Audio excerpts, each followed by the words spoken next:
What's up, guys? Oh, it's your boy Wood coming at you with a different sort of stream today. This is probably the most extensive setup I've done. This ain't no sloppily put together stream. Not for a Game & Watch. Not for this boy right here.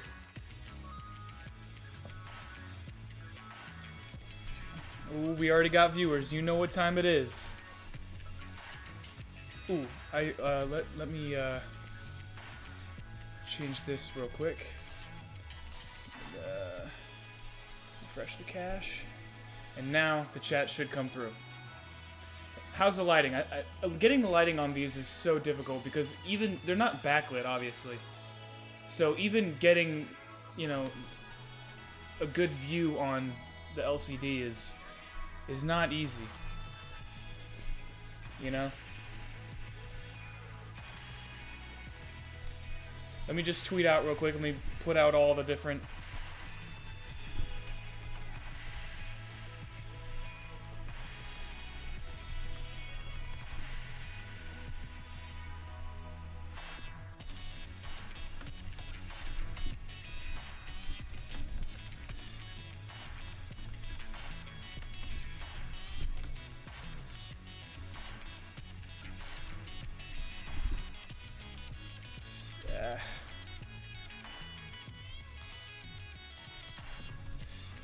Game and Watch.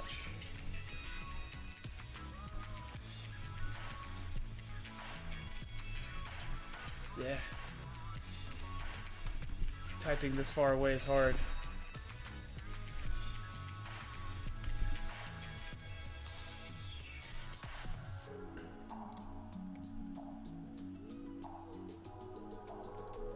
And there we go. Good to go. Andrew Govenetio says, "What's up?" Let me show you what's up. I'm going through. This is crazy, but here we go. Check this out.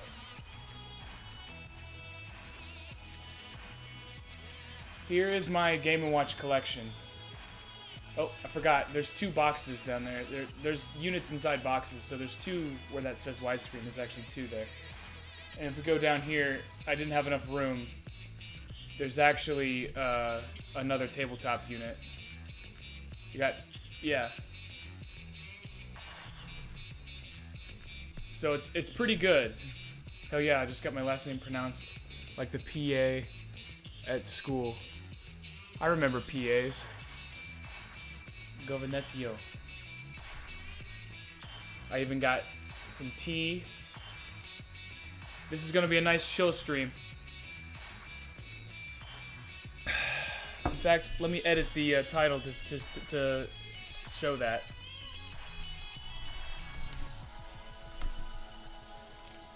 Yeah. Also, goddamn, who is even selling these anymore? Other people. The last one was made in 1991, so. Basically, eBay is all you got. However, if you want to get into collecting, here is the unofficial Game & Watch Collector's Guide. And it is so good. Even if you don't want to actually own any Game & Watch units, this thing is such an encyclopedia. Like, it goes over every single unit and their history and how many sold and how rare they are, in what condition. And let's see, we got even stuff that I didn't even know about. Did you know there was a Game & Watch Gallery game before Game & Watch Gallery? Where is it? I gotta find it. E-reader, mini classics, DSiWare, cooking guide. There's so many of these. Here we go. So you got obviously you got Game & Watch Gallery, right? Everybody knows about Game & Watch Gallery. However, before Game & Watch Gallery, there was this thing called Game Boy Gallery that only came out in Europe or something. Yeah, published in Europe and Australia. Like, what? This, and it even has like a Super Game Boy colorization effect. Special borders and everything. Just like Game & Watch Gallery. So it's like, they got updated units. And I never even knew it existed. I only have Game & Watch Gallery 1 and 4. Which technically I could hook up to the Super Game Boy. Well, I could hook up Game & Watch Gallery 1 to the Super Game Boy and have it streamed if you guys want. But this is like the coolest. It even comes with a little like slip that has all the units like laid out in like a pamphlet that comes with its own thing. I don't know where that is right now, but it has a history of Gunpei Yokoi, who obviously made the Game & Watch series and the Game Boys and Virtual Boy. And it even goes through like a timeline of like all the different toys and stuff that he made. This is why I love the Game & Watch series, because in fact let me just hook up Ball real quick to get it in clock mode. Let me put the batteries in real quick. I don't know if you guys realize how small these things are. They're about the size of a playing card. And obviously they use watch batteries. I don't keep them in there because they don't have an off switch. And they will just run the batteries. They'll last a long time, but I don't really need them running all the time. Let me just put this in clock mode real quick. There you go. Yeah.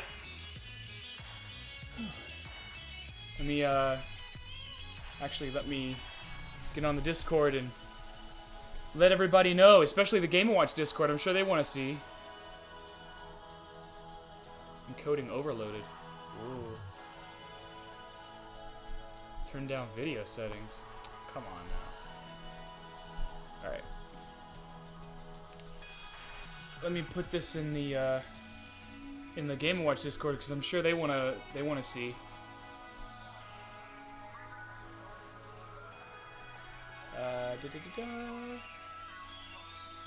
Where do I do that? Advertising. Here we go. I don't even have permission. Oh, jeez.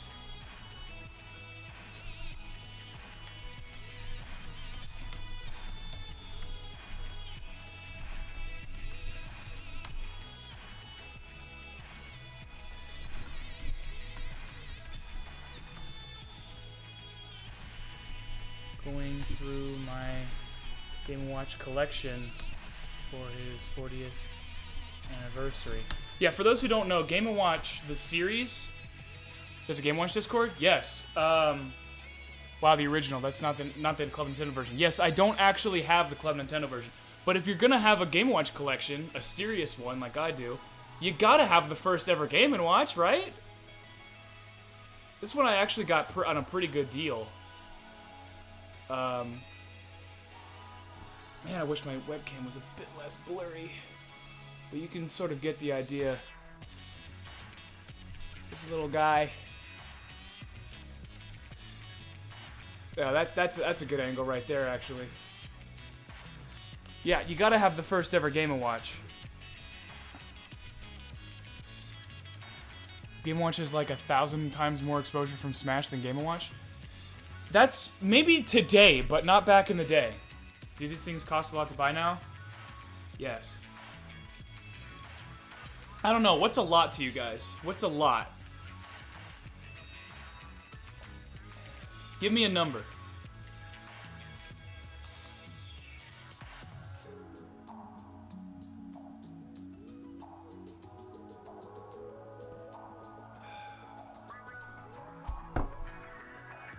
You think Game & Watch has like a homework and chill playlist?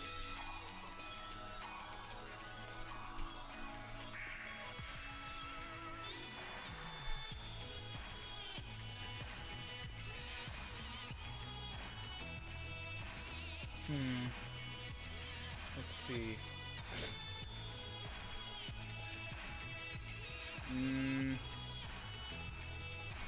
Minecraft. Other games.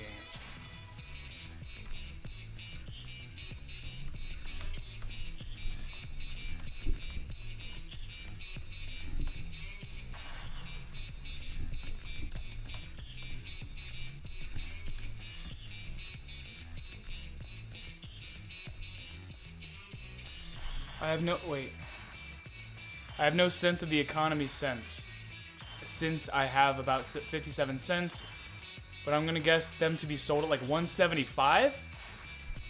Some are. Most of the common ones are a lot cheaper than that. Unless you want them like mint in box. You know, you know what?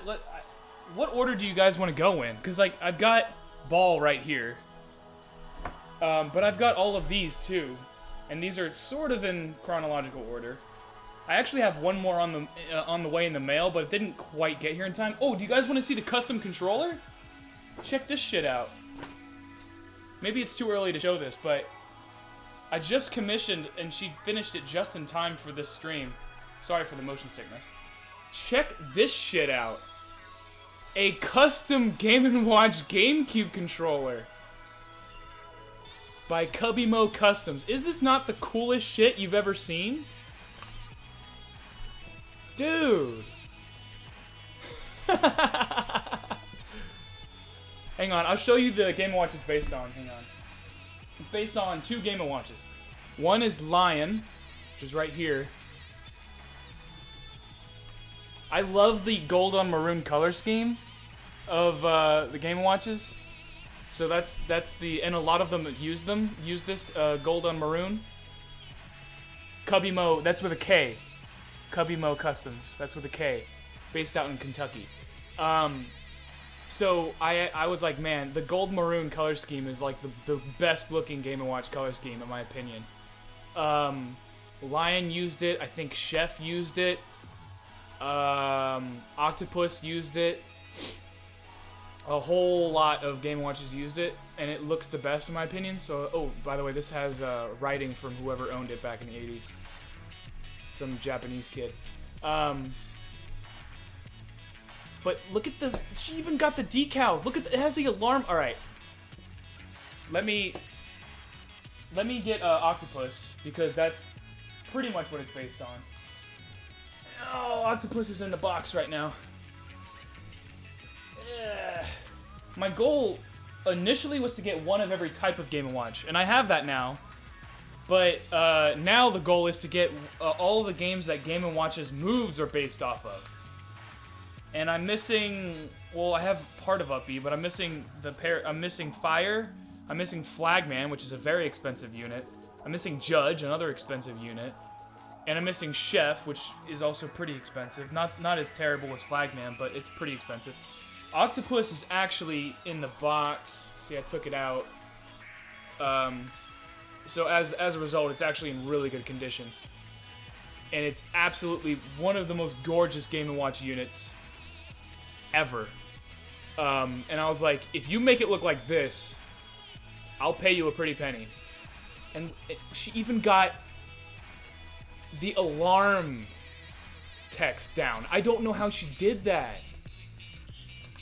What's the most expensive unit you have ever seen? Ever seen? Give me a second. Let me put the batteries in this thing.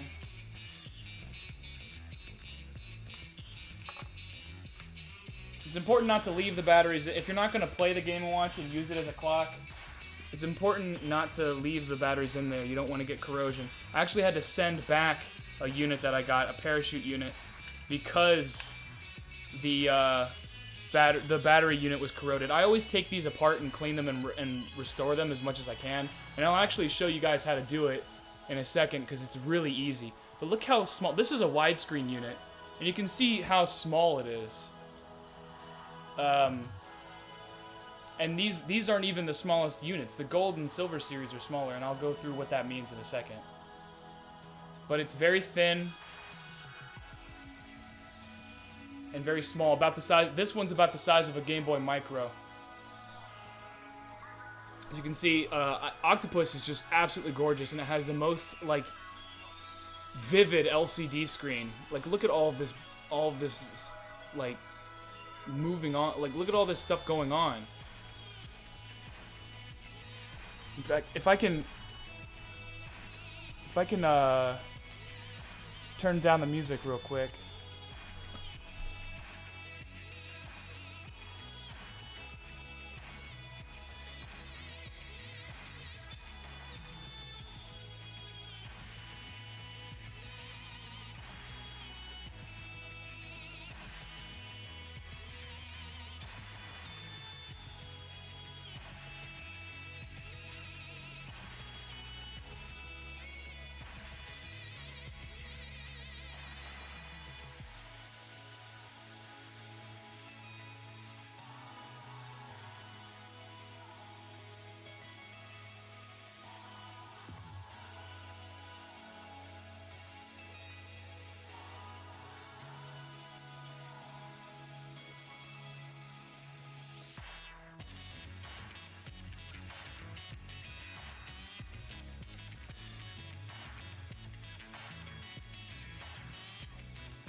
I turned down my mic. Oh, geez, hang on. Yeah, sorry, guys. I turned down my mic instead of desktop audio. Because I was trying to, like, show off what it sounded like. My bad. I turned the wrong thing down. Whoop. Sorry, guys. This is the most extensive setup I've ever done. Let me just...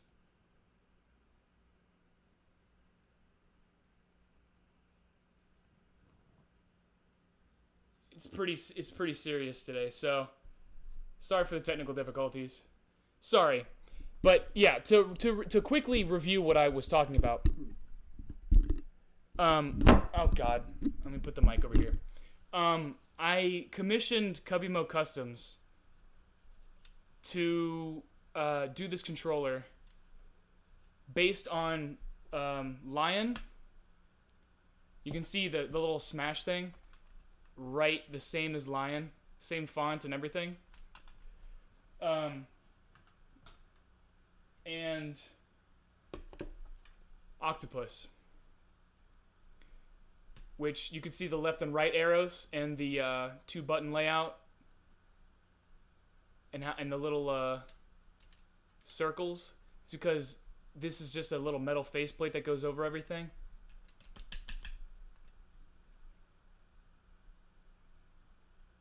My phone's about to die and I can't charge it. Have a great stream. Thank you, man. Appreciate it. Yeah, I've got tons to show off to you guys. So we'll set aside the controller for now, but I'll definitely be playing with this controller in tournament. It plays pretty well. It actually feels really good. She clear-coated the crap out of it, so the paint's not going to chip or anything like that. The sticks are all rubberized as they should be. Thank you to Kubbymo Customs. And it looks absolutely like gorgeous and tasteful. She got all the decals and text and stuff from Flat Zone, because Flat Zone is so accurate to the actual game, like to the actual Game & Watch series, that she just took the renders from Smash and laid them on here. Yes, the Game & Watch anniversary is on the 28th. However, that's on a Tuesday, and I got shit to do on Tuesday. Are you telling me you always celebrated your birthday on your birthday? Come on. This is the closest we're gonna get, alright? It's been 40 years. You can wait a couple days. You know, you can hold off a couple days of leeway. But yes, this is Octopus. I'm gonna put it back in its box for now. We'll get to it in a second, because it's actually one of the earlier units. Where did the box go? Here we go. Got its box right here. Gotta be very careful with this sort of stuff.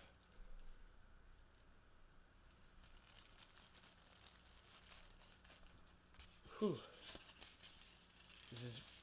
This is styrofoam older than almost as old as my dad, so I gotta be very careful. My favorite about this octopus is that it has a Japanese price sticker on it.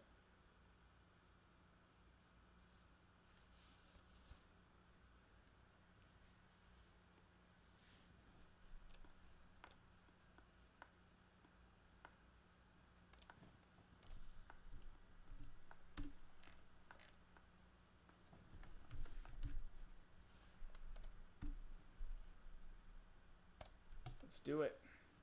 Okay.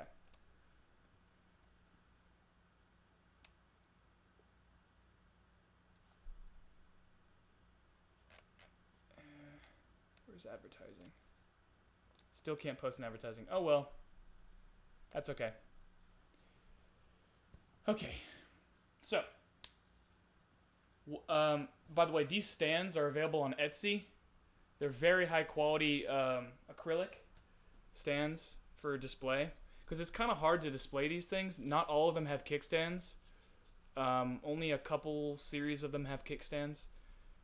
So what I got these display stands, and they're engraved with the Game & Watch logo right there, laser engraved, and it has the type of Game & Watch on here. This one is for silver and gold and widescreen games.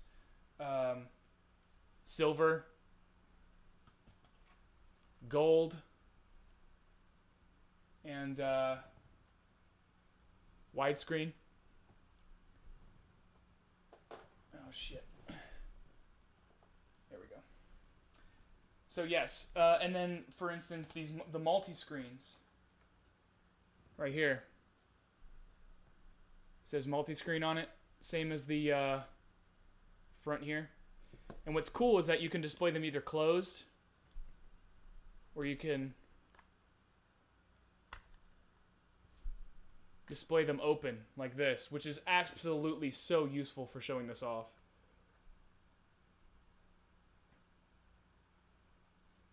Greenhouse is probably one of the most fun Game & Watches if you actually want to play them.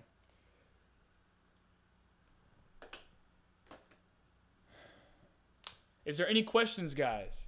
Which one do you guys want to go over first? I've got quite a few. Let me put all these back.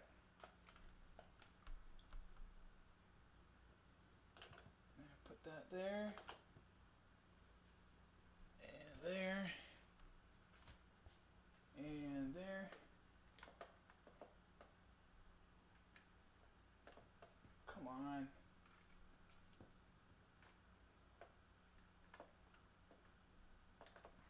There it is. Okay. Which one is my favorite? Favorite to play or favorite to own? Because those are two very different questions.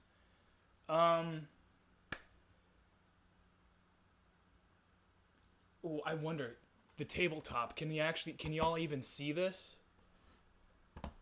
Do I have to hold it like this? I might have to hold it like this. Or put this on top of something. Shit. What if I put this on top of a book? Yeah, it's a little bit better. It needs to be a bit taller. Any panorama screen? Yeah, this one's technically a panorama screen because it works the same way. But I do have a panorama screen. I have one of every type, at least, of Game & Watch. Yeah, here's the panorama screen. Oh, I actually had an earlier question of what the most expensive Game & Watch was. That would be, and let me get the book out for this one because I obviously don't have it. That would be the special edition.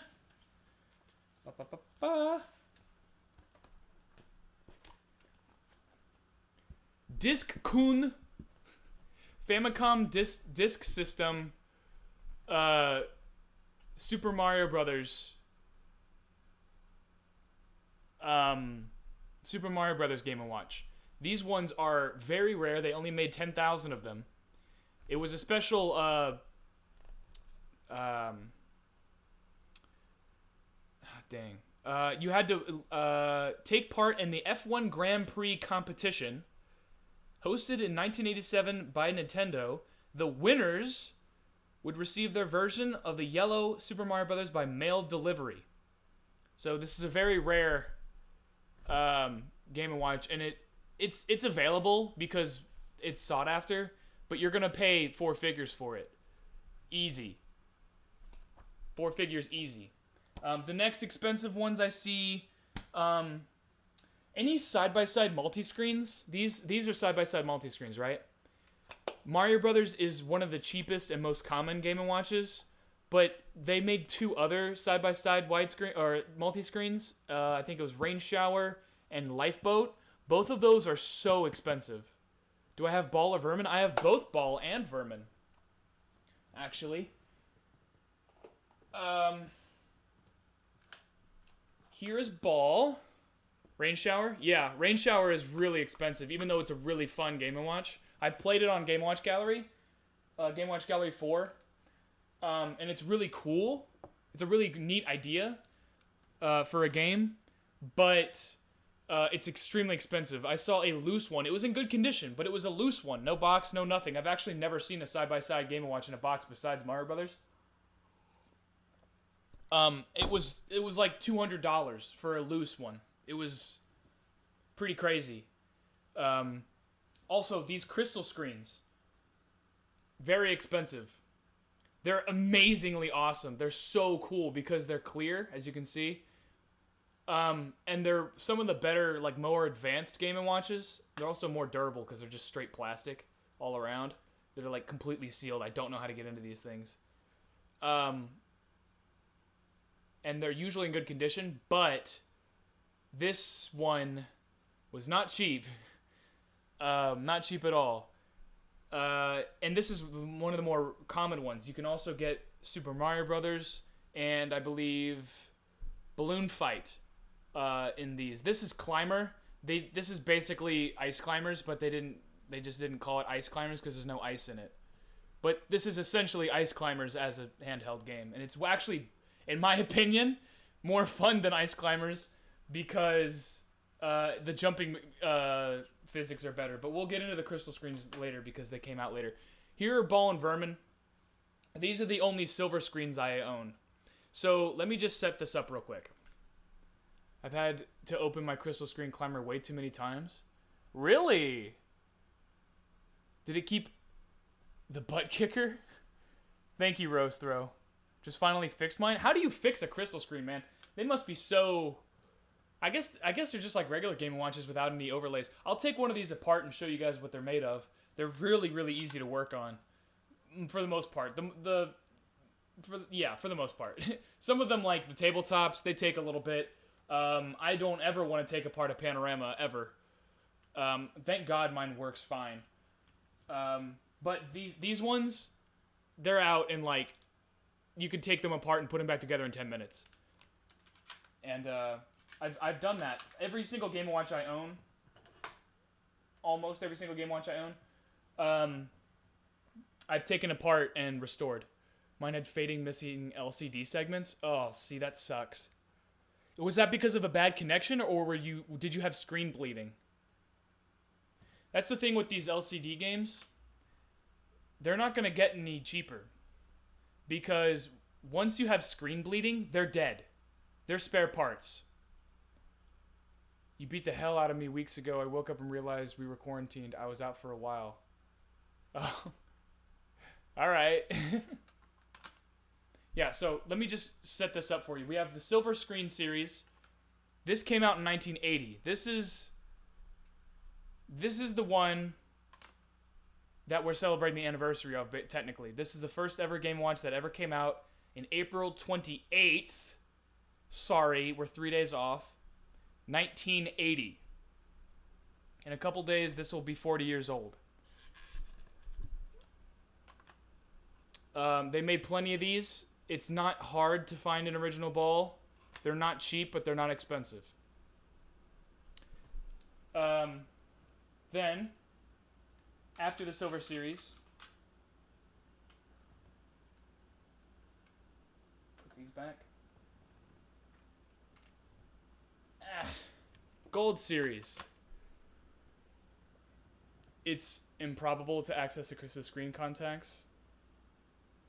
Yikes. I'm so glad my Crystal Screen works because I couldn't imagine taking one apart. The screws themselves are the size of ants. Here's the Gold Series. Also cool stuff, dude. Nice to see relics such as those. Thank you. Let me just put batteries in one of them. Manhole has the better graphics in my opinion. There you go. There's the little down tilt guy, if you're wondering where he came from.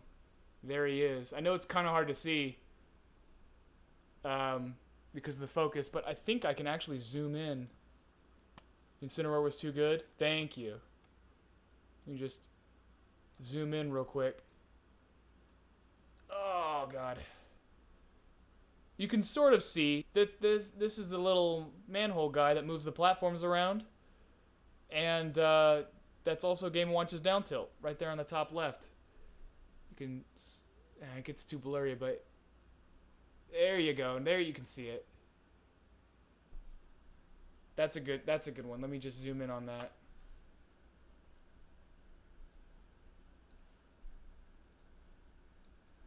Yeah, there you go.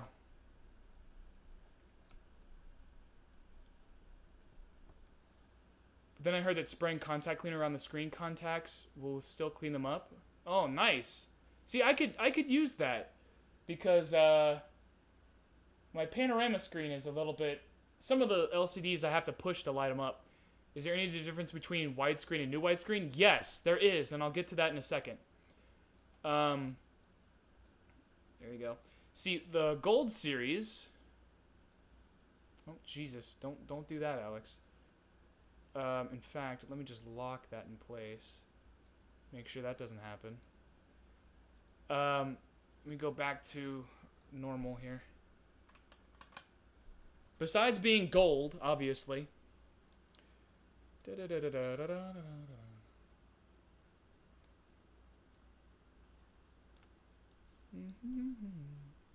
Sorry for this behind the scenes crap, but there you go. Alright, so obviously it's gold. That's a main difference. It's not silver anymore. But It also added the alarm function. Let me turn the music up just a bit.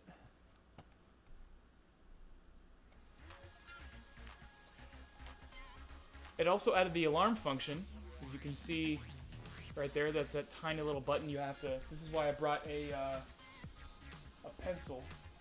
Where did I put that thing? I brought a pencil for this because you have to either use a pencil or some sort of toothpick. I recommend a toothpick so you don't get pen marks and stuff all over your Game & Watch, or a mechanical pencil with no lead.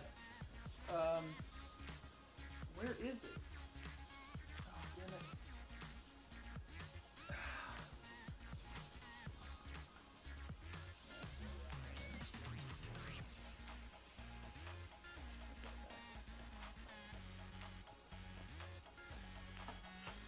There we go.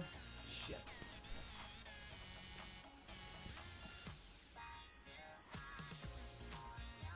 I know I have one. Oh, there it is. Ugh.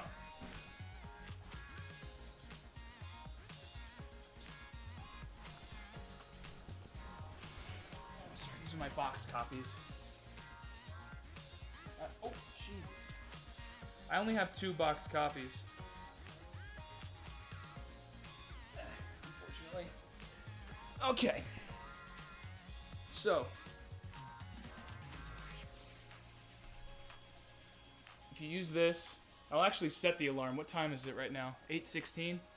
So what you do to set the clock on these things is you press these buttons. One is for a minute and one is for hours. So this side's for hours. So I'm going to set it for 8:16. Oh shit. I gotta go all the way back. It's one of those. 8. Okay, 8. The idea is to get the contact cleaner to seep into the gap between the screen and the contacts. Ooh, that sounds dangerous. All right, and then it's 8:17 p.m. at where I am. So you just do that and you click time, and there you go. You have yourself a watch. Hence the term Game & Watch. And what's cool, and something I just noticed on my own from collecting these things, is that, yeah, you have the hour and minute right here, but the second hand is the game itself. Watch. 1, 2, 3, 4, 5, 6, 7, 8. The game plays itself in this like demo mode as the second hand. So each time the game plays, a second passes, which I find so inspired.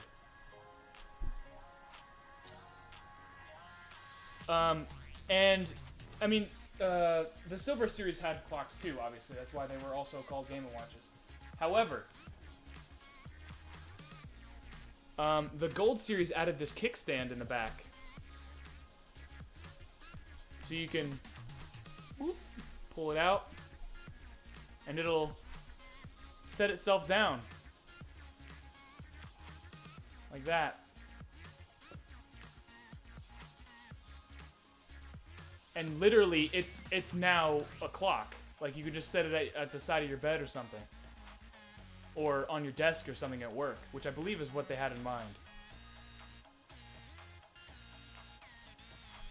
Not only that, but unlike the Silver Series, this is where they added alarms.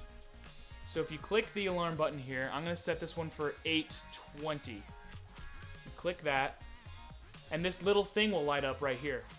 This is the alarm symbol. That's how you know if the alarm is set or not. Or on, I should say. So you set this just like you would the clock. I'm going to set mine for 8:20, because that's in a minute. And then you hit time. And there you go. See that little bell? Each Game & Watch has its own alarm symbol. And when the alarm goes off, different things will do different things. Different games will have different alarms. Is thou doing a giveaway? With I don't have anyone cheap enough to do that. Except maybe one of these mini classics. I can maybe give one of those away. So when this alarm goes off in about a minute, you'll see a little guy ringing this bell. Sometimes it's something completely different, like in Fire Attack, it's an army dude blowing a horn, like. Oh, here we go. The alarm's going off. Let me just. You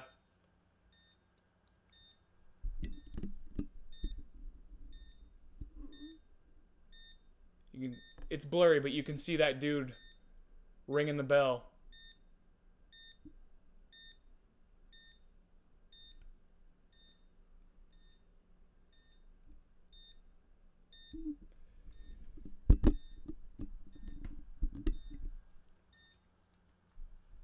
The Gold Series alarms are pretty bare bones, to say the least. That's basically, they're just beeping. That's all it is. He's just taunting. Yeah, basically. But as the Game & Watches got more advanced, so did their alarms. Some of them have little like music jingles. Some have little ditties like stuff like that. But I've actually used one of these things to wake up before. Some of them are really loud. Like the dual screens are really loud. So yeah, that's the Gold Series. I don't know if you guys want to see any of them being played. I'll leave that up to you. But you can see like the size is absolutely tiny. Like this is my mouse.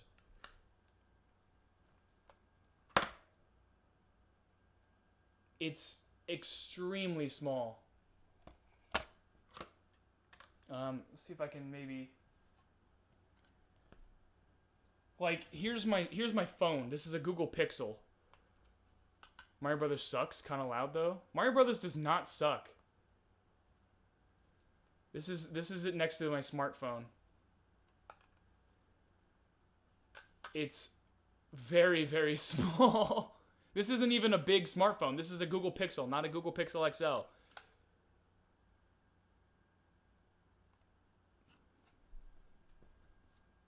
The alarm sucks? Yes, the alarm sucks. Yeah. Let me change the song here.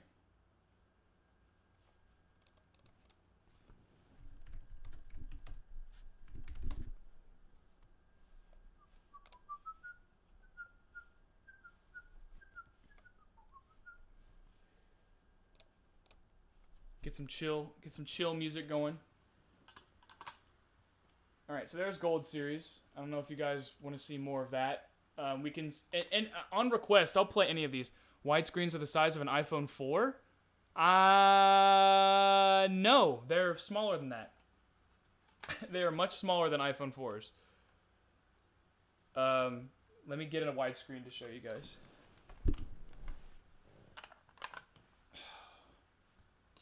Got wires for days over here. Ow. Let me put manhole over here for now. Here's a widescreen. This is Fire Attack, one of my first Game Watches I ever got. Second one I ever got, technically. They're not that much bigger than Gold Series or Silver Series.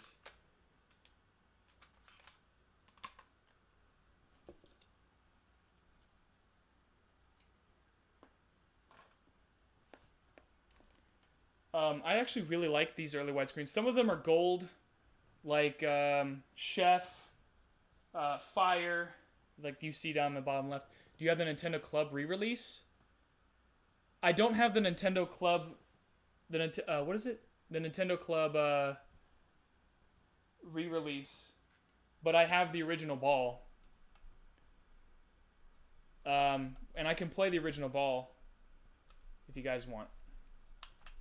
It's the same thing. It's just if you ever want to know, if someone tries to pass off a Nintendo Power Club, whatever, re-release as the real thing, which is these are worth about twice as much as the Nintendo re-releases. You can get the re-release Nintendo Club re-release in box, ready to go, because they were just giveaways.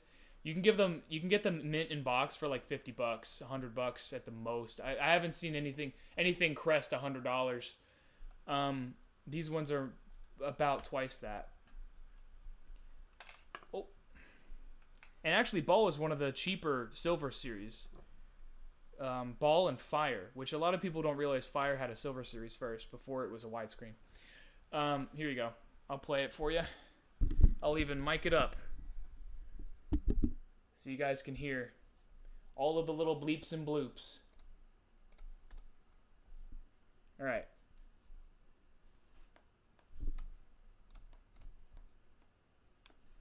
So there's game A and game B. Game A is 2 balls, game B is 3. What's funny is that this Game & Watch, this is a Silver Series, so there's no alarm, there's no kickstand. If you want to see the difference between a re-release and the original, look on the back. The back of the re-release has a bunch of Nintendo Power shit on it, whereas this one, or Nintendo Club shit, this one just has 1980 by Nintendo, AC01. They each have a code.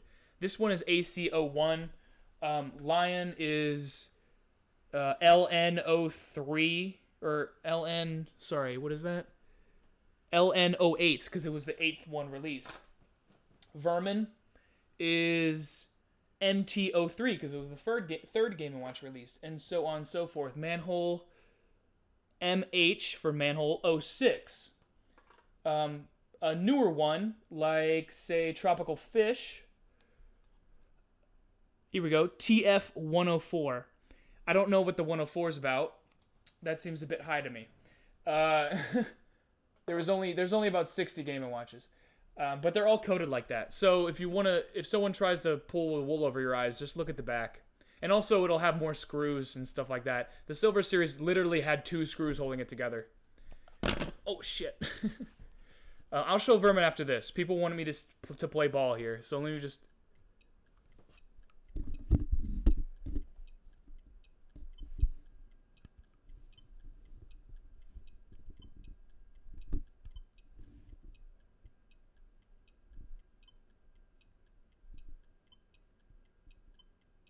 And then you just keep juggling the balls. What's funny is that this, being such an early Game & Watch, had very limited cells that it could work with, like limited light-ups, like limited, I don't know, sprites, I guess. So not only does it doesn't have a colon in between the clock, like it doesn't say like 12:2 zeros for midnight. It just doesn't. And it counts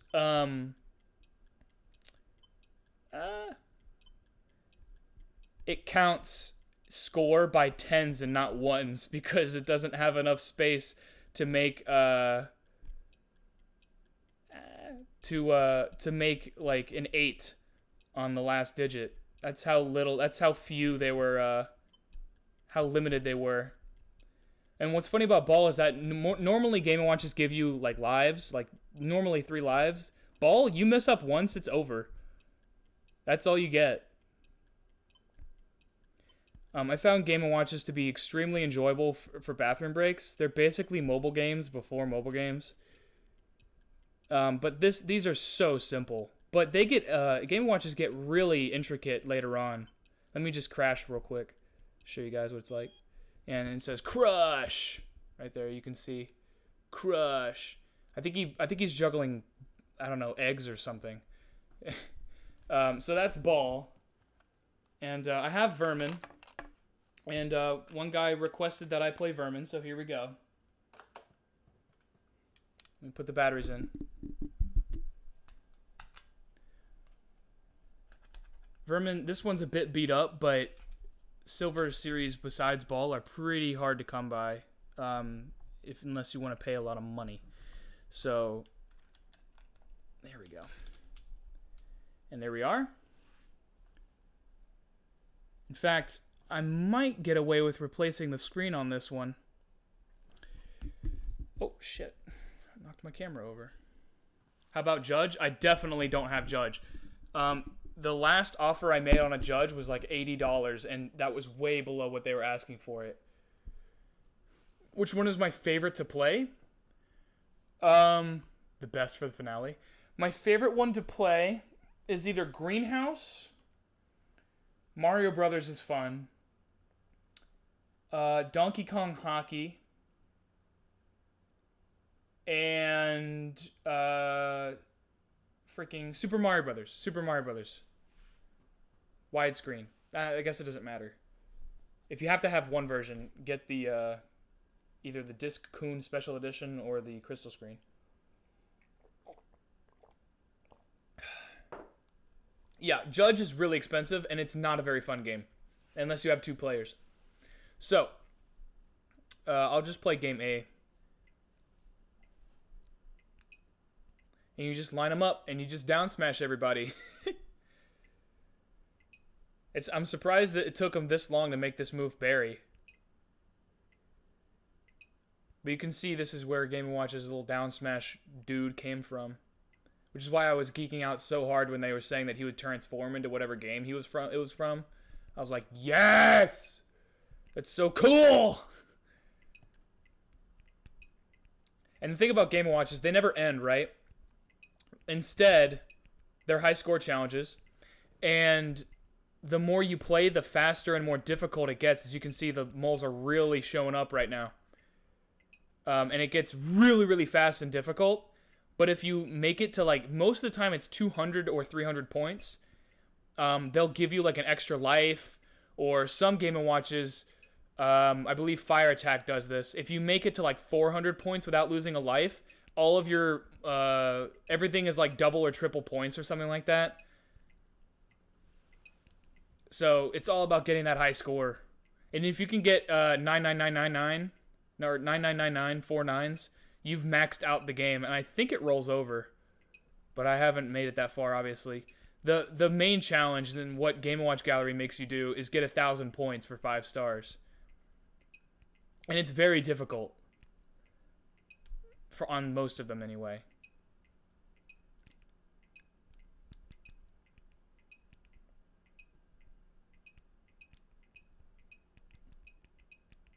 This one actually is it's a Silver Series game, but it has lives. I believe Ball is the only one that doesn't have lives. I'll let him go.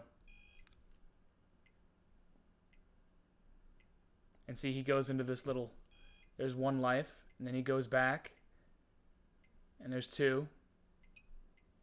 And then beep. Goes back. And there it is. And I believe that is the closest thing you're going to get to Game & Watch's taunt noise.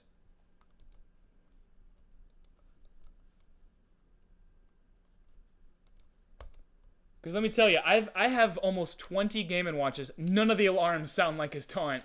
Or his, like, get-up attack. Anything with the bell. None of them sound like that. None of them sound like that. At least for the alarm. Okay. But some of the, I mean, these are the very simple Game & Watches, you know? The ones that are just, they're just games, you know? There's nothing crazy about them. Somebody wanted me to explain the difference between a new widescreen, like Tropical Fish or Super Mario Brothers, and an old widescreen like, say, Fire Attack. There is a difference. So, for instance, okay, this one, Fire Attack, is in 1982. But that's not the earliest one I have. The earliest widescreens I have are from 81. Oh, that would be Octopus and Turtle Bridge. So let me just open up Turtle Bridge because it is in extremely good condition. Very carefully. Ooh. It's 40-year-old cardboard, man. All right. I believe my Turtle Bridge actually has... Yep, it has the manual. These things came with manuals and little slips. So if you find them mint condition, they'll have everything in there. They have little kits. They'll have little things for the batteries, little tabs. You can get reproductions of all of these things on Etsy, but this is the original manual from 82. What is happening right now? Stop it. Sorry, this is... I gotta make sure, because the only thing holding this thing together is one staple. It's scary. Let me get this styrofoam out of here.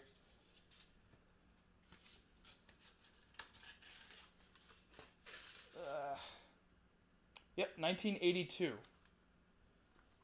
says number 6,000. What does that mean? I don't know what that means. It even has instructions on the back. Inserting the batteries. LR43 is what these ones use, and that's what I'll get to.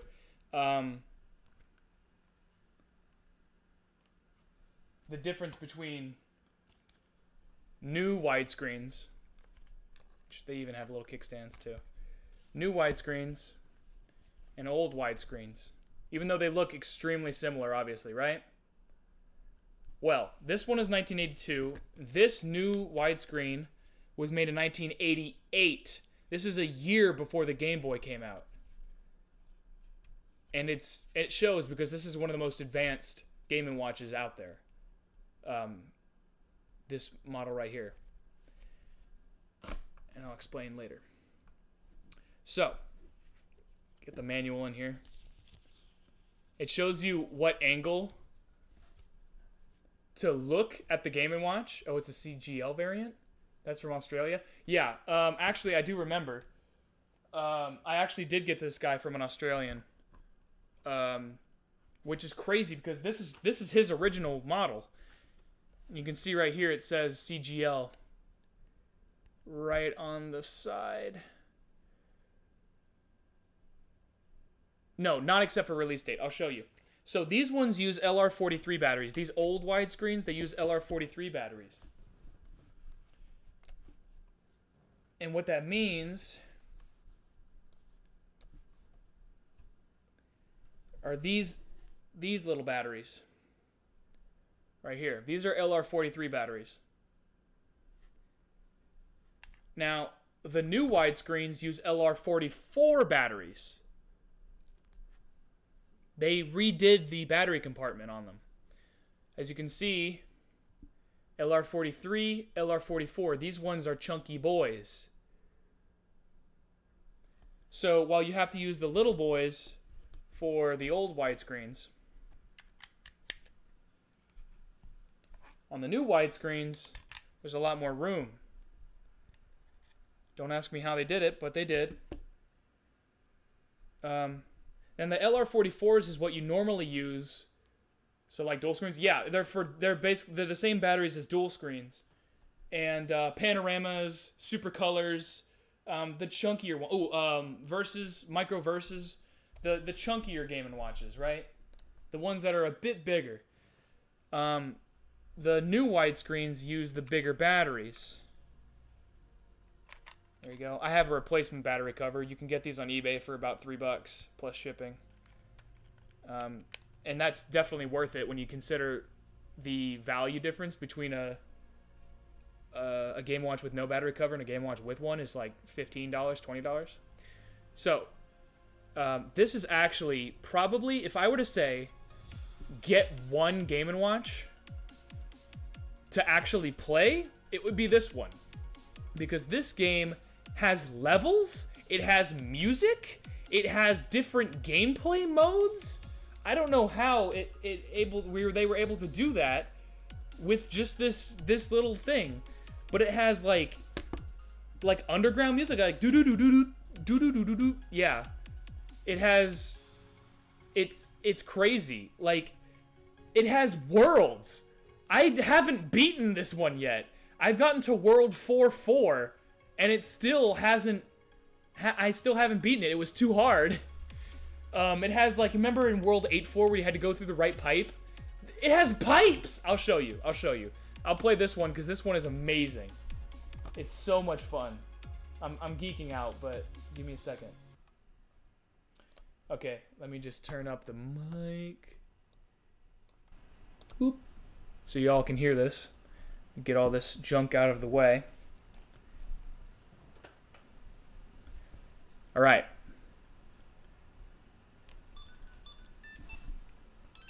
You just jump. And this one is an auto-scroller. Not all of them are, but this one's an auto-scroller. And you can see the number at the top is counting down. It says distance. That's how far you have to go.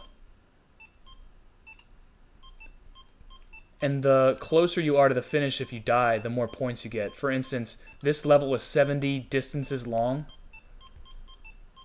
If I died at 65, I would get 65 points. Or if I died at 5 distance left, I would get 65 points. And it even has like the little... It's incredible.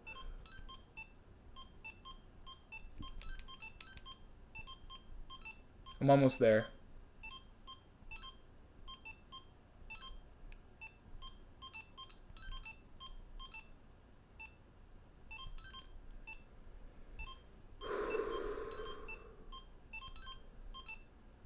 And then once you're at 0, the princess shows up and you have to jump on a moving platform. Right here.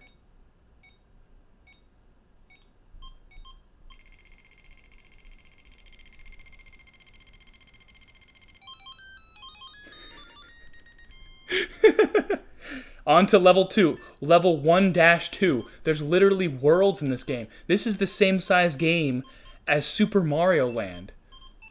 Oh, shit. I died. But that's okay, though. So, there's, like, different styles of level. This one is, like, an obstacle course. Where it has, like, these weird sort of hedgehogs you have to jump around in. And they come in, like, a pattern. And then there's some that you move around. It's not auto-scrolling. You move down through you move through them yourself. So that's, like, the swimming levels, basically. And then there's, like, boss levels where you have to get through an obstacle course with, like, the fire bars and stuff like that. It's basically a castle level. Am I doing a Let's Play of Super Mario Brothers, basically? Yes, I am. Another cool thing about this one has 3 different editions. There's the new widescreen... Ooh, I got a mushroom! I didn't even know those were a thing, and I've never seen that before. Not only... There's 4 editions, actually. There's the new widescreen one that I'm playing right now. There's the crystal screen version. And there's the special edition Disc-Kun version. They all play the same. Oh, and there's the... oh, shit, hang on. There it is. And there's also the, let me just play this jingle. There's also the Mini Classics one, and if you... Oh, here we go.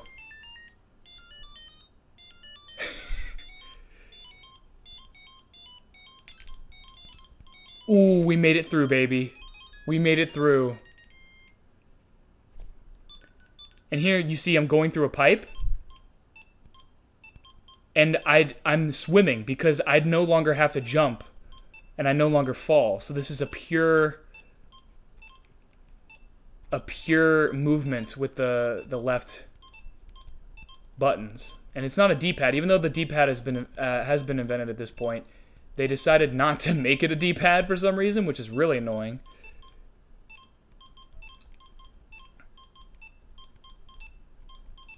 In fact, the Game & Watch series, if you like D-pads, you can thank the Game & Watch series because they were the first to include D-pads in their systems. In 1982, with the Donkey Kong dual screen Game & Watch, that was the first ever gaming device to have a D-pad. And Nintendo copied that wholesale for their NES controllers and Famicom controllers a year later.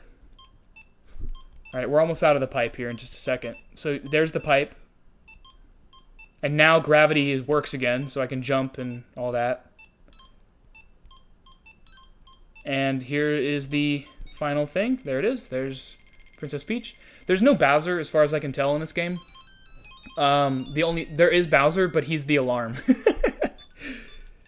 All right, and then you see this is another overworld stage where you're jumping around. This is level world 1-5. I believe there's 8. I don't know. I think there's 8 stages in each world, just like Super Mario Brothers, but I don't know how many worlds there are. It might just repeat. I haven't gotten that far before.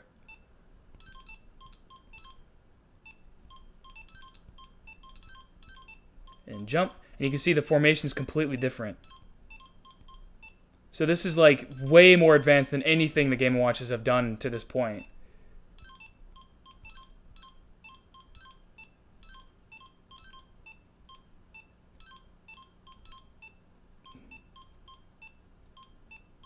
Oh, I died.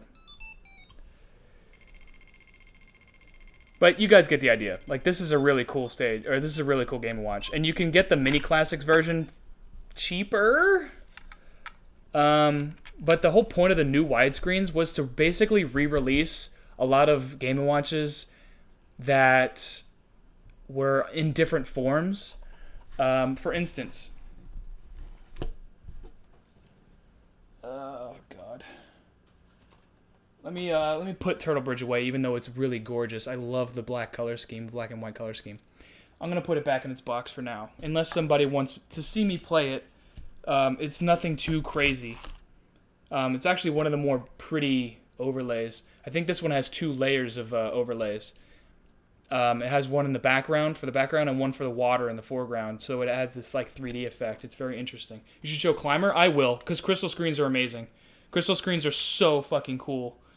Let me just put Turtle Bridge back in its box.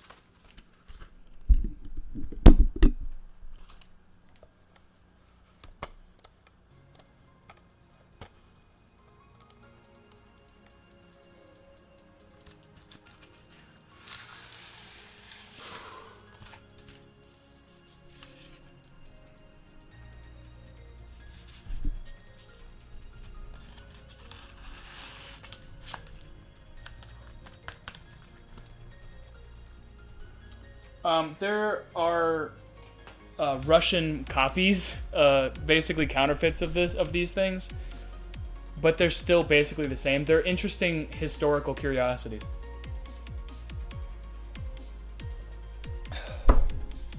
Okay. Shit. Oh yeah, here we go.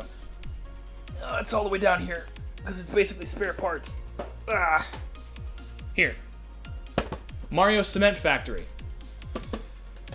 This is a really cool Game & Watch. It plays really well, if it worked. This one doesn't work that well. But it's a bit bulky, as you can see. So, this one was made in, I believe, 83. Yep, 83.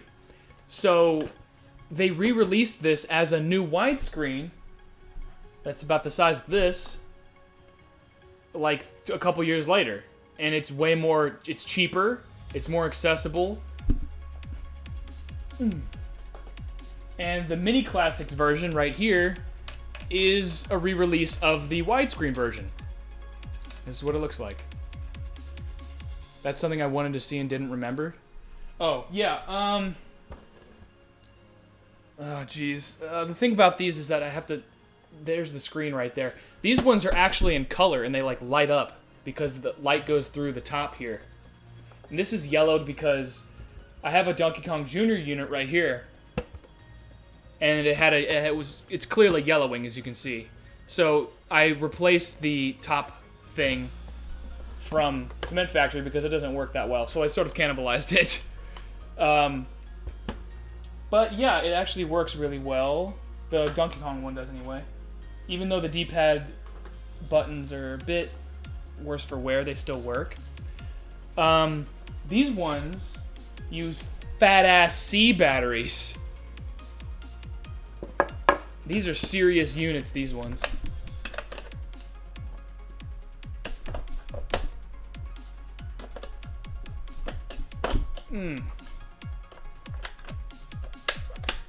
There it is.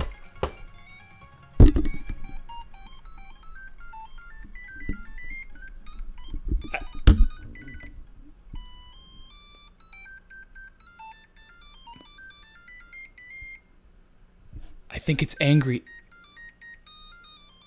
Any idea what they're gonna do with it? What is happening? It's never done this before. The kid. It's playing itself. I didn't ask it to play. Stop!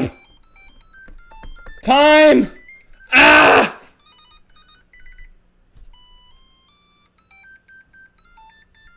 Got hit ACL? God damn it.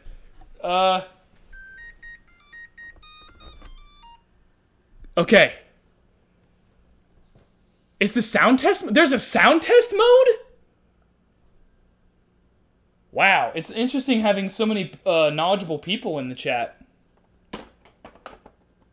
That's really helpful. There's a sound test mode? That's so cool. Yeah, so... As you can see, light goes through here, shines down into a mirror. This is actually a mirror. This is not actually the screen. The screen is right there. So it shines down through the screen, hits this mirror, and then the reflection is bounced back up to us. So it's this little mini arcade cabinet, as you can see.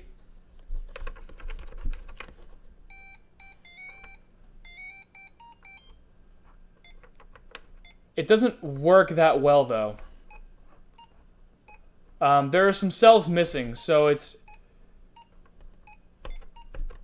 You can sort of play it, but you don't... You have to basically guess where everything is. Yeah, and it's just not... It's not the best.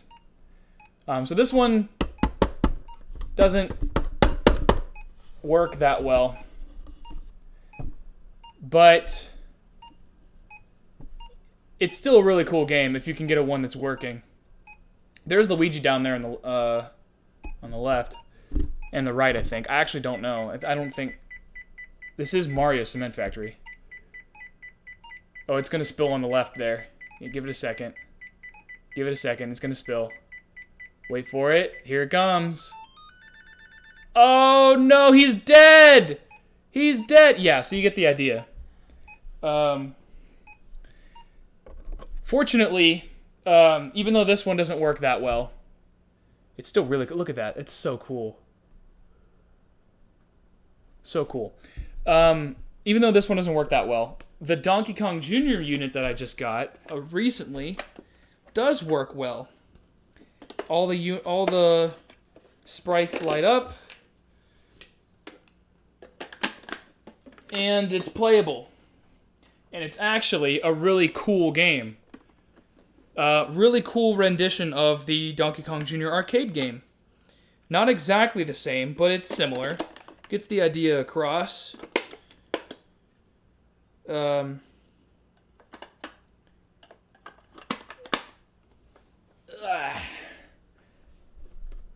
There you go. And you can see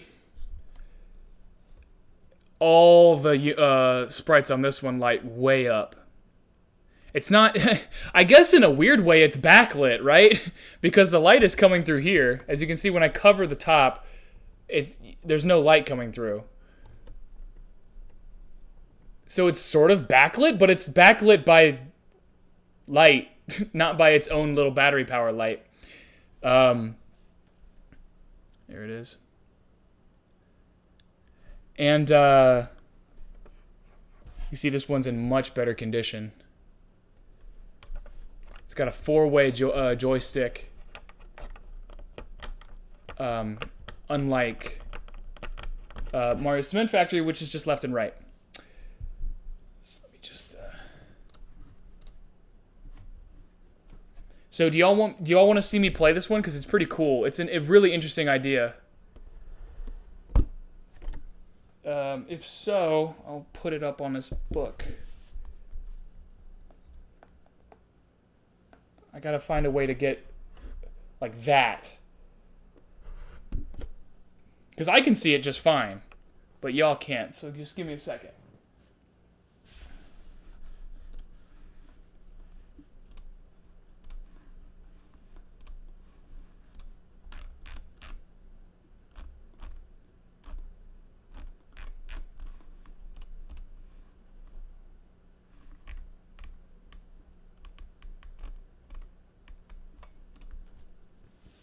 didn't know there was a sound test mode. That's so cool.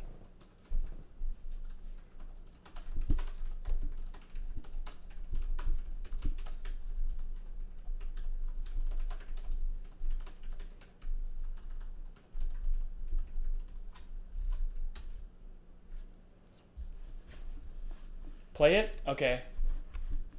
I will, because you asked me very nicely to. Just give me 1 second, and I'll get a book or something to put this on.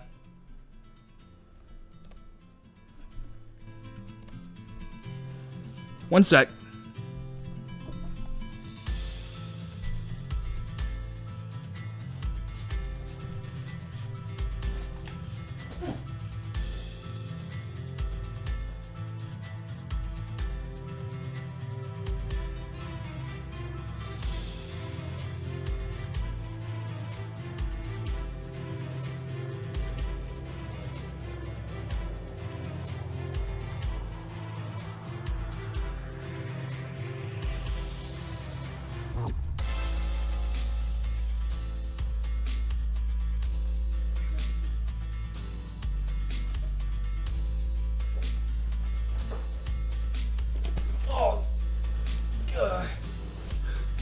Whew.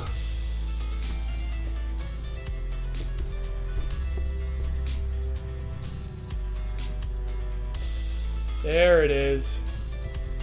I heard of tricks to enable hidden modes, like putting in batteries in a certain way. I have never heard of that, but it would not surprise me. It seems like there would be like dev things, like test modes for sound test, double speed. Yeah, it sounds like those are like debug tools, basically, right? I just bend this down. God damn it. All right, y'all can see that, yeah?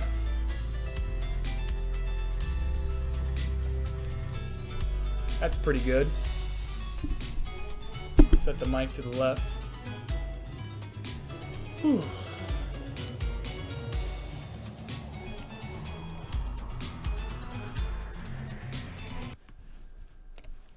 Okay, let's do this thing. I actually don't know what Game B does, but I'll just play Game A for now, because this is already a more difficult game. You can see I'm setting the clock. And by the way, the alarm is Mario on the top right whistling. So that's fun. Here it is.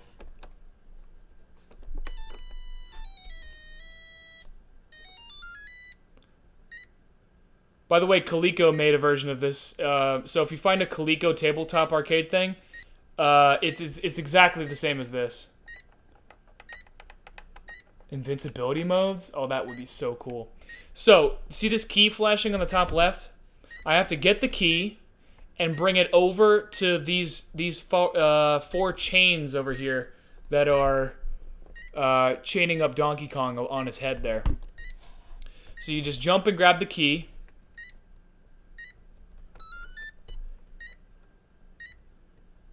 And then it's all just a matter of climbing and dodging.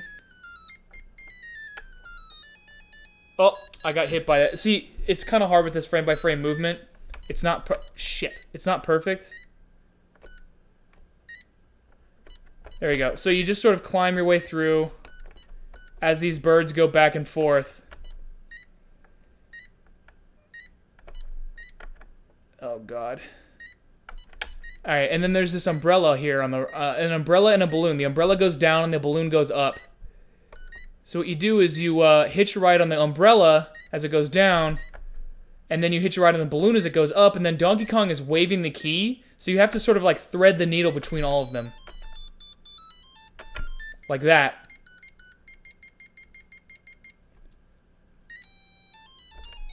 But I fell off the balloon. So you can't go straight from the balloon down. You have to grab the umbrella and then make your way back. And then you make it your way all the way back to the beginning, grab the key again, and you just go back and forth. And you can drop the nuts just like you can in Donkey Kong Jr. Arcade. Oh, and I fell off. Shit. Yeah, Donkey Kong Jr.'s dead. Let's try that again.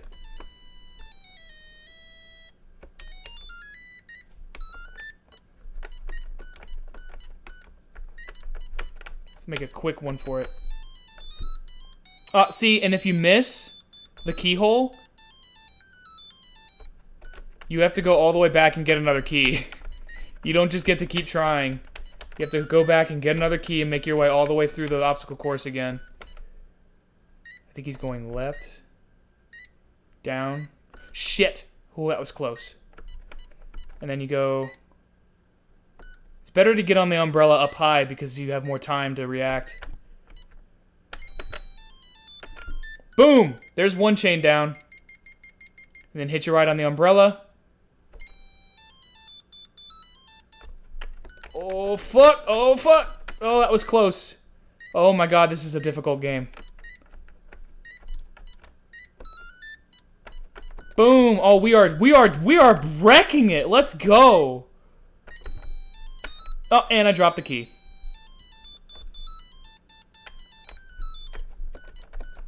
Shit. I don't know where the birds are coming from. There's too many birds. And obviously, as you get further and further on the... Oh, shit. I'm done. Oh, shit. Oh, God. As you go further and further in the high score, the birds get faster and there's more of them. It's just like an arcade game, classic arcade game. Gets harder as you go, it never ends. All about that high score. But considering this was made in, like, what, 83, a year after the arcade version came out? This is basically year and date with the Famicom version of the game. And man, he jumps for a long time. Alright, and get up. I'm going to put one more key in and I'm going to stop playing. I just got to get myself in there. Come on, you little fucker. Oh, shit. Well, you get the idea. So that's the tabletop version right there. Really cool. They're a bit bulky. They look pretty good on a shelf, but they take up a lot of space. Dang, if only there was a way to play the tabletop version and its panoramic view in a much more convenient size. Well, do I have the game system for you? Introducing the Game & Watch panorama screen. Let me just set this real quick. Let's set this down. The Game & Watch panorama screen.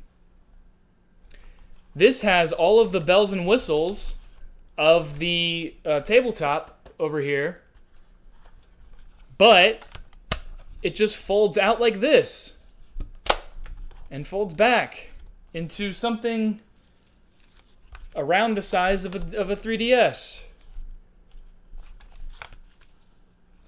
This one is Mario in Vietnam. You just use you don't use C batteries. You use these LR44s, like the new widescreen, like the dual screens. Most of the larger Game & Watch systems. There it is. This one has a bit of a cell problem. It's like an old TV. You got to hit it a few times for it to.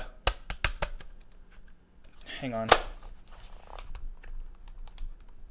Make sure everything's connected. There, you can sort of. There you go. You can kind of. There you go. There you go. Got to kind of stick it in there. So, I'm gonna have to play on this or go behind. If I can just sort of. There it is.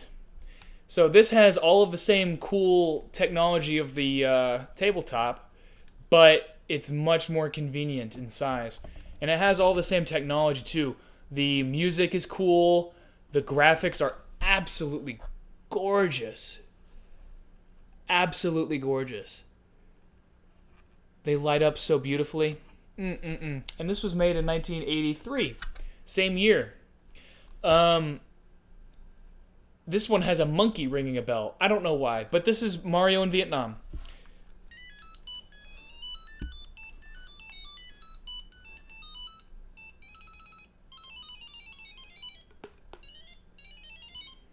the goal of this game is to, you can either hold the bomb up or down. And there's guys with cigars, and there's this guy lighting a trail of oil. So you gotta keep the fuse away from the flame. Yeah, and oh fuck. So you gotta keep the fuse away from the flame from this guy tossing cigars, which, yes, this is a Mario game where the guy's tossing cigars as Mario is trying to bomb the enemy. You can see the flame passing. Ah, fuck, this is hard. And then your comrade is up top here, and you can only hand him the bomb when his hands are out. See how his hands are out, ready to grab it? You can't... Oh, for fuck's sake. This is hard to play and stream at the same time. You can't hand him the bomb unless his hands are out. So, there's 5 trees. And you want to hit 5 bombs up at the top of the trees. And then...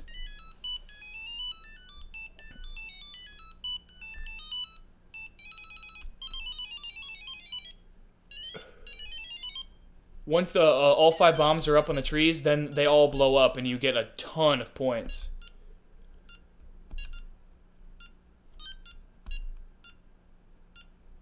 There it is. Pass that over. Boom! There. He tosses the bomb up. And then, of course, as you get higher and higher in the score, they move their torches faster, the guy throws more cigars, etc., etc. It gets more difficult. Take the bomb. Oh my god, sometimes you're just waiting for him. Take the bomb! Take the bomb, Jerry! Alright, there he is. Somehow this got into Game Watch Gallery without ESRB. They could probably... I think they in Game Watch Gallery they changed it. Oh shit. I think in Game Watch Gallery they changed it to be another torch and not a cigar. And not have the guy smoking. Also, in Game & Watch Gallery, everyone was so mad when they took away the feather from Fire Attack in Smash. Game & Watch Gallery did that back in 2001, so I don't know what everybody was up in arms about.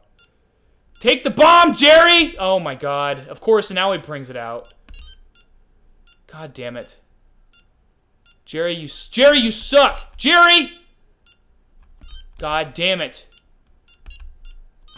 Jerry, take the bomb! Jerry! Oh my god. Jerry! Jerry, take the fucking bomb! Oh my god. There he is! Oh my god.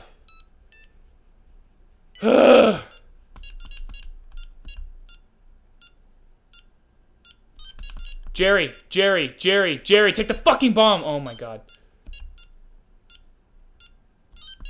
Jerry, oh. Jerry, Jerry, Jerry, Jerry. Come on, man. There it is. We're gonna bomb these bitches. I don't know why Mario had to do this, but he does. The problem is when one bomb blows up, you have to start all over again. So you basically have to get 4 in a row. Or 5 in a row to get massive points.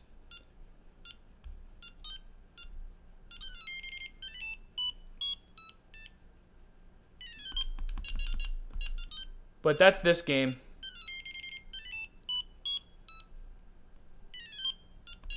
Not sure why that didn't give as many points. Beats me. Sometimes the scoring mechanisms, and if you don't have the manual, the scoring mechanisms are a bit obtuse. Oh, I see. You get 5 points for each progress you make towards the bomb. I see. Oh my god, we're gonna fucking do it. Here we go, guys. Here we go. This is the main mission.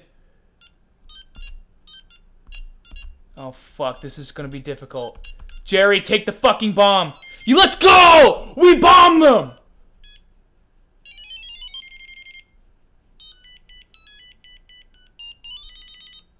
Let's go! Alright, let's blow up Mario.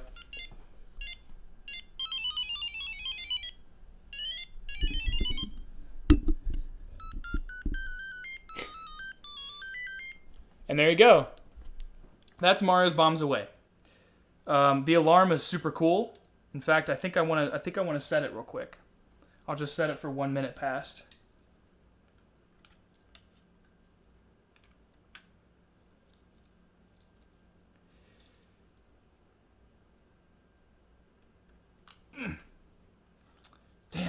Not even a pencil is enough? Do I need actual lead? Damn. That's the problem with these little tiny pen buttons. There it is. Oh my god. You can see the faceplate is actually coming off. There you go. The faceplate is coming off. I'm gonna have to re-glue that. Can't have that come off. Sometimes you'll see Game & Watches for sale that have the faceplate coming off or faceplate off. No go. Can't have that. Use a Wii stylus. A Wii U stylus? That's way too fat. I'll set this for 1207.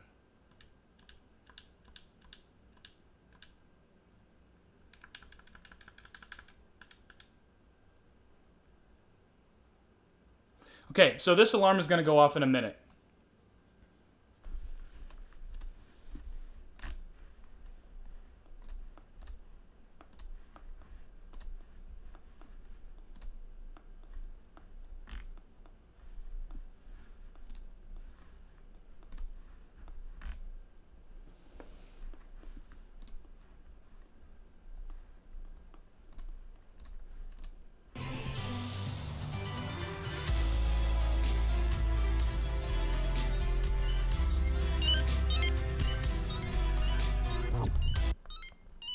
See that little monkey ringing his bell?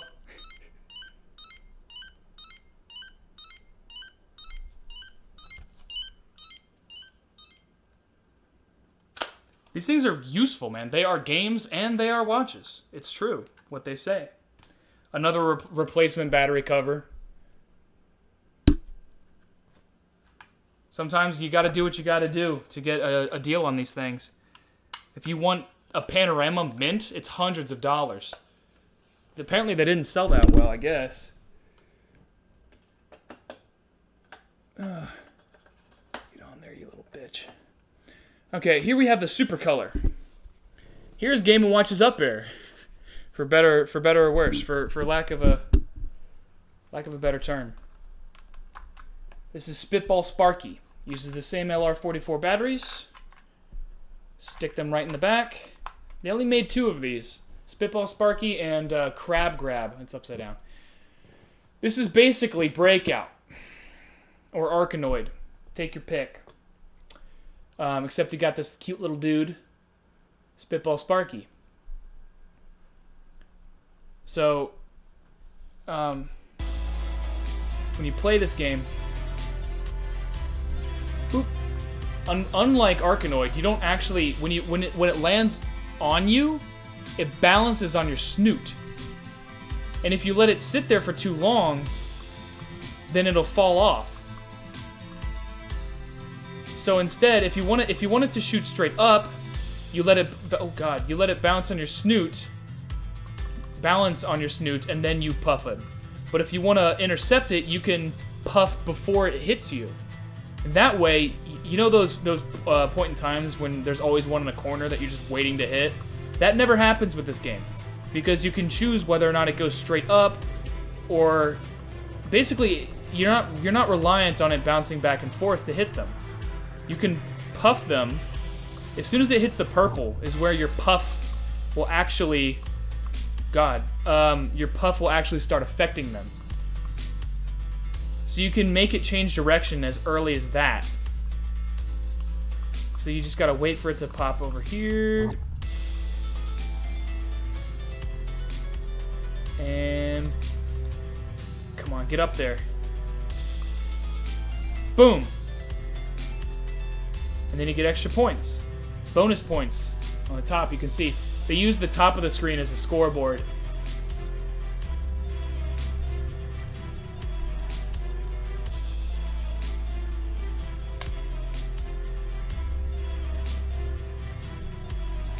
Ah!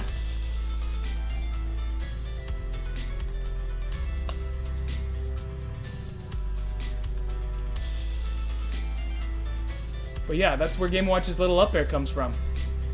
Nothing much to say about it. They say super color, but honestly, it's just an overlay. It's nothing that crazy. Spitball Sparky's still black and white. They just use the color to denote gameplay elements. I don't know how Grab plays. I've never played it. Spitball Sparky is probably the more superior one, and it's made its way into Smash. So, on the topic of amazing Game & Watches to play, Zelda has a Game & Watch, and it is incredible. This is the this is the Mini Classics version. It's extremely small, as you can see. It has a keychain attachment too. It goes on the side. This was a full-size dual screen, one of the later ones, and it is incredible. You got 2 different levels. You can collect Triforce pieces and Holy Water and 3 different items and stuff. It's basically Zelda 2 as a Game & Watch. Unfortunately, even the mini classics of this are expensive because they're so rare. This came out in like 2005. It wasn't made by Nintendo, it was licensed by them. And it's really hard to find a cheap one that's loose of this. But it's the same game as the actual dual screen. The only problem is I don't have a battery cover. So the only way I can play this is if I just take the batteries. I tried taping them, but it doesn't work well. You take these LR44s and you just sort of stick them in there, you just hold them in. And also the hinge doesn't really work that well anymore. I got this a long time ago. In my childhood. Back when it was new, I got it for like 10 bucks. Now you can't get them for less than 120 or something like that. But check this out. All of these sprites and stuff. You fight a boss dragon up here. You can get holy water or something, or mystical water, and you can fight these little mockblins over here. You can dodge the guys in the bottom, and you like have health, and you can get health items. It's crazy. It's a literal. You have a shield that you can see when you attack. Your shield goes behind you. Whereas if you don't attack, it's in front of you. So as you go higher in the levels, there are enemies that attack from behind. And there's the little HP number on the bottom. That's how much you have to hit this guy. Yeah, I died. But they start attacking you from behind. And then that's when you have to attack to put your shield behind you and block the projectiles coming your way. It's very interesting. But at this point, you might as well get the original unit, because the Mini Classics, even though it's cool and tiny, and it's kind of interesting that they can fit a dual screen that's that small, like oh my god, like it's really small. You might as well get the original OG unit, which is still very expensive because everybody wants to buy them. I think you can get a loose Zelda unit for like 100 and something bucks. And it's a really cool game. Like, it's probably better than Skyward Sword.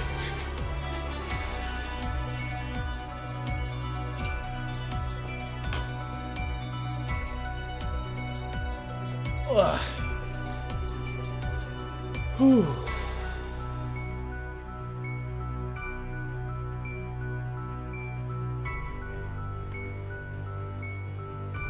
I'm gonna take a short break, guys. I'm getting tired.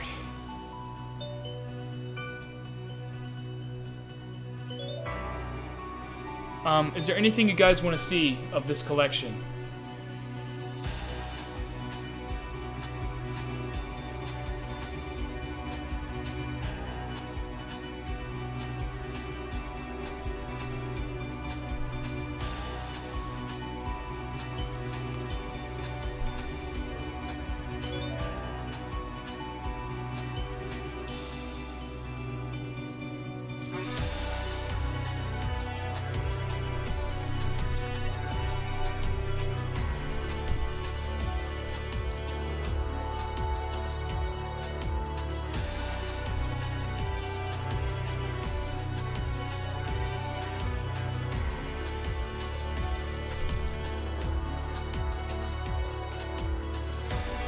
By the way, if you want a cheap way to actually play these, just get the Mario Cement Factory version of the Mini Classics, or the Donkey Kong Jr.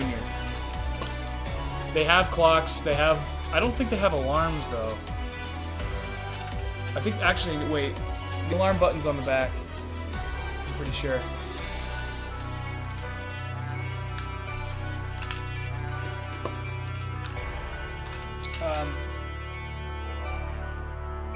Yeah. Yeah, they still work. This one was made in 2014. They're still making these ones. Awesome collection. Thank you. They're still making these ones. You can get these for like 10 to 15 bucks. And it's the exact same thing as the widescreen version from 1983 or 4. So, if you just want to play a Game & Watch, get one of these. These dual screen ones are really cool. These dual screen mini classics. They've won for Zelda, Oil Panic, and Donkey Kong. I am really lucky to have one of the dual screen ones because apparently they're really rare. If only I had the battery cover for it. I'll have to buy one to basically parts.